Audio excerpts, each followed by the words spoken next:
We are privileged to have one of our writers from the Diverse Ed Manifesto book with us. I'm going to introduce to you Harry Scantlebury, who will be talking to us about his experiences. Good afternoon. Yes, I'm Harry Scantlebury. I'm a former head of English, a former assistant head teacher, and I'm a newly appointed, this is really hot off the press, newly appointed vice principal of a secondary school in West Sussex.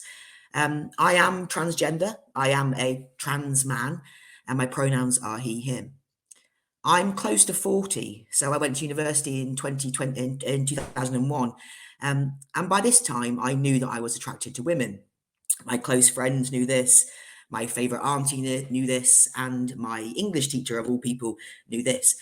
But not my parents. We had something akin to a don't ask, don't tell policy, and they seemed to sort of look at me, my life, with eyes half closed, keeping the details blurred, and often this suited us all.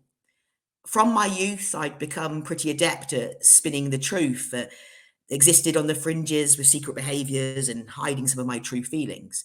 And when the dial up internet arrived at our house just before the millennium, I became particularly skilled in deleting my browsing history, which was mostly a litany of questions. Why do I feel like this?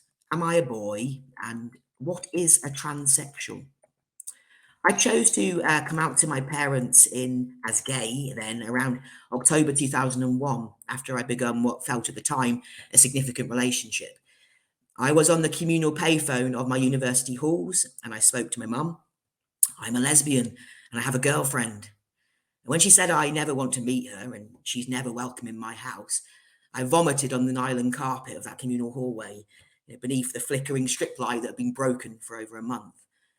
This is all sounding a bit Jeanette Winterson, perhaps, and you'd be forgiven for wondering why I'm indulging in so much personal narrative. Well, I'm sharing this because I believe in the power of storytelling to develop our understanding, our empathy, our compassion of each other. I was delighted to listen to Linda Parr early this morning, similarly kind of extolling the virtues of the story. I believe in telling the truth about who we are and in facing up to hard things. I believe that deep relationships must stand on truth, and perhaps this is not a radical notion, but it's a notion that relies on people continuing to tell their stories, searching them down when they're not being printed in the mainstream media, and on people being open to really listening to each other's stories like we are this morning. 13 years ago, in 2009, I applied for my PGCE in secondary English teaching as Katie Harrison. Publicly, at this time, I identified as gay or lesbian. These were the words that I had to use for myself, and I wrote in my application for teacher training, I am looking forward to being an out and open gay teacher. This line, no other line about my need to brush up on Shakespeare, etc., was seized upon in the interview that followed. I was asked to expand on it, to elaborate, to justify, and I did so, talking about my own lived experiences. I was not only discouraged from any notion of openness or visibility, but actively warned against it. And that was in 2009. But I did not, and I could not stay in the closet for long. And my philosophy as a teacher, as a senior leader, and as a human being is entirely antithetical to that course leader 13 years ago. We had a civil partnership in spring 2011. Staff and students presented me with flowers and cards and best wishes. I remember fondly a Friday period 5 English lesson with a group of year 10 students discussing wedding outfits, playlists, and some even asking to be our bridesmaids. Students were fascinated when I explained in the days before gay marriage some of the finer points of the law to them, most horrified. I do not remember experiencing any homophobia from the students. If anything, they seemed delighted that somebody was willing to bring their authentic self to work, to the classroom. The problem was that I wasn't yet doing this. Now, in 10 minutes, I wouldn't be able to describe a lifetime of struggle with gender dysphoria and the slow burn that eventually sparked my personal transition. I will simply say that my consciousness was dominated by its conflict with my body, and it was exhausting, it was overwhelming, it was unsustainable as a way to live. And I had to fight for myself. I had to wrestle back my sanity, and I knew what I needed to do increasingly. So fast forward to January 2016. I'm afraid, firstly, there's some more vomiting, this time in a multi-story car park, having been to the cinema to watch Eddie Redmayne's The Danish Girl. I was unprepared for how that film would affect me. Not all of it, but a couple of its more intimate moments took the breath from me. That night, I went home and I wrote the first paragraphs of an email that I would send to my parents the following week. Over that week, I shaped it, I redrafted it, I shared it with my wife. And on Sunday night, January the 10th, 2016, I cried myself to sleep, but I made a promise to myself, to my future self, that I would send that email in the morning. Early on Monday morning, on the way to the train station, on the way to school, I listened to the news break about David Bowie's death. And on Six Music, they played David Bowie's Changes. And I now knew that there was no going back, that this was my day. I pressed send on the email from the desktop in my work office, and I sit under that desk for a good 2 minutes, focusing on my breathing before I'm able to move on with my day. But move on I do, remarkable as perhaps that sounds, and how it perhaps seems to me as I reflect on that day. There were replies to that email, there were painful words, there were honest exchanges, there were brutally honest exchanges. I was going to be a laughing stock. I had ruined my career.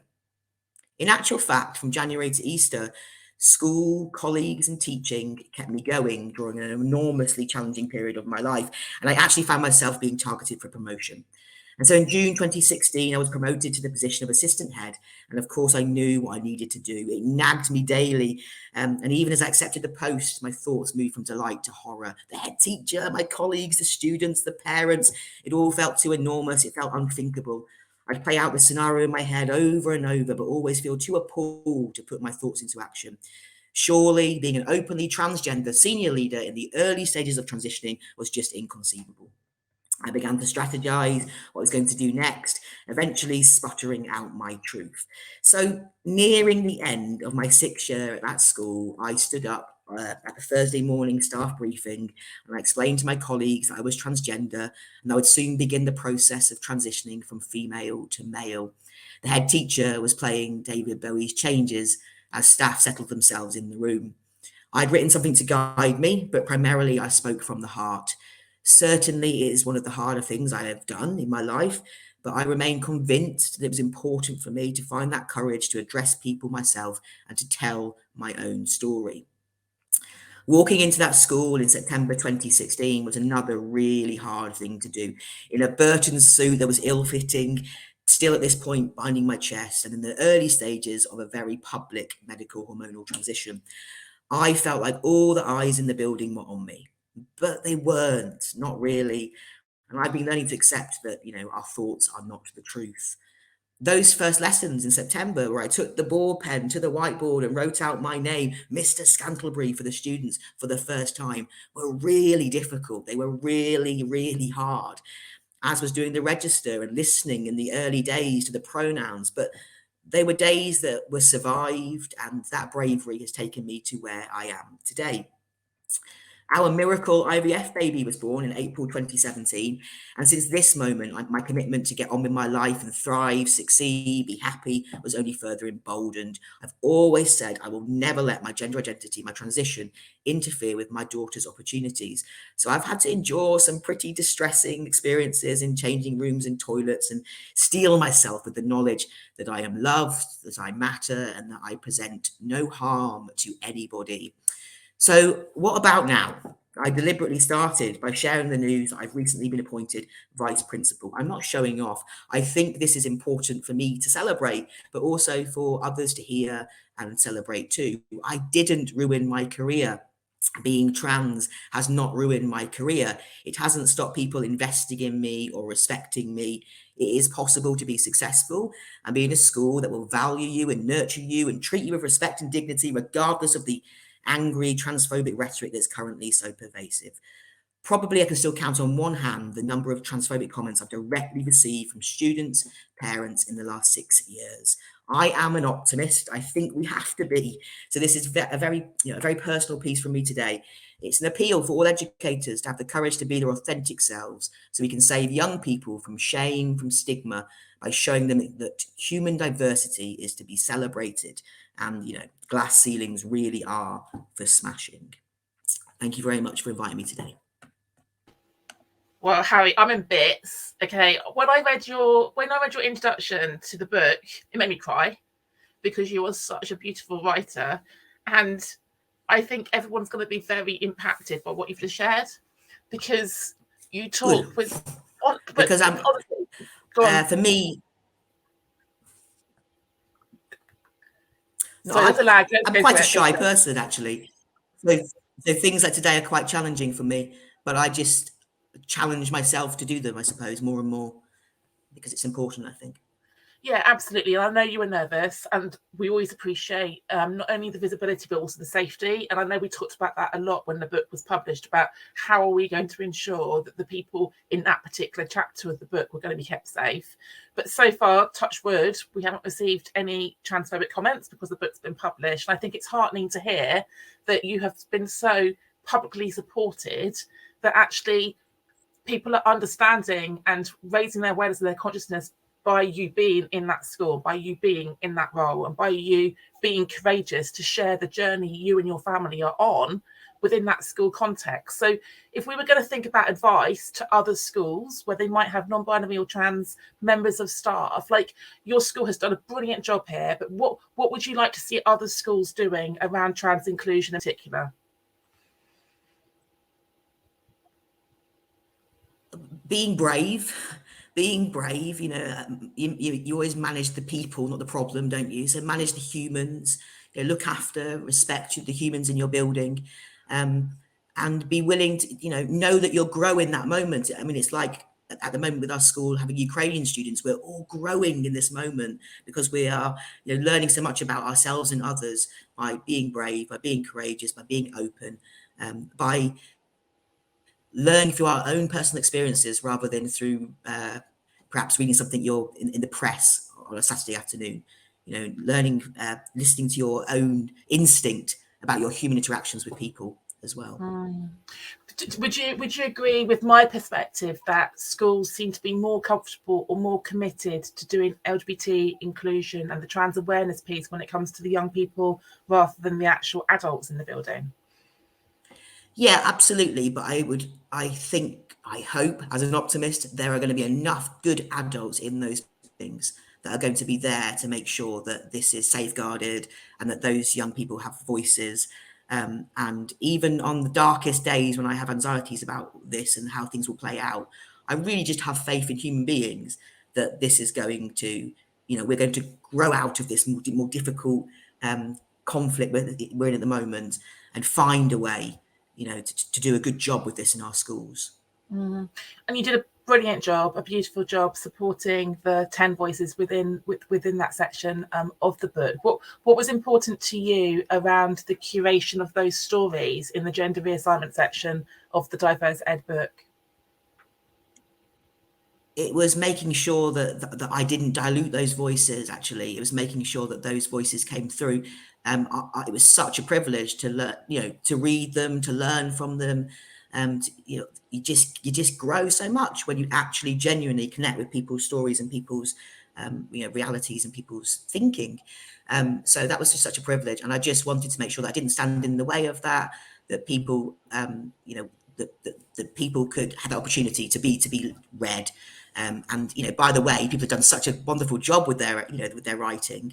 It really was kind of, as I said, I'm repeating myself, but a privilege as an editor to have people that just cared so much and had done such a professional job on their writing. And the listeners, the audience today, if they want to go and raise their own awareness around gender dysphoria, do you want to do any signposting to organisations or books or media texts they should be accessing? I think that I think the Diverse Educators Manifesto is a great place to start, and because I know rather than me kind of half remembering today, the referencing in that book is really clear. So that will, that will signpost people to some really good organisations. And I still firmly think that Stonewall is a good place to be, and supporting them and their work as well. And even today, there are people that I've kind of written down contacts, as the day's gone on today. So hopefully, over the course of today, people have got lots of references and places of connection. Yeah, absolutely. And if you haven't seen it, there was a series a couple of years ago from the audience now called Butterfly, a 3-part series. Anna Frill's the mum, and her son Max transitions to be Maxine, and it sort of examines the relationships and the dynamic around that family. It's a really good 3-part drama that's now on Netflix if you want to do some viewing around this this theme as well. Harry, thank you so much. It's been a delight to finally meet you. We were on email for like 18 months together about the book, so really nice to finally hear your voice. Thank you so much for your courage today in sharing such a personal Thank you, guys. Thank you for the opportunity. Thanks a lot. Take care. Enjoy your Saturday. Thank you.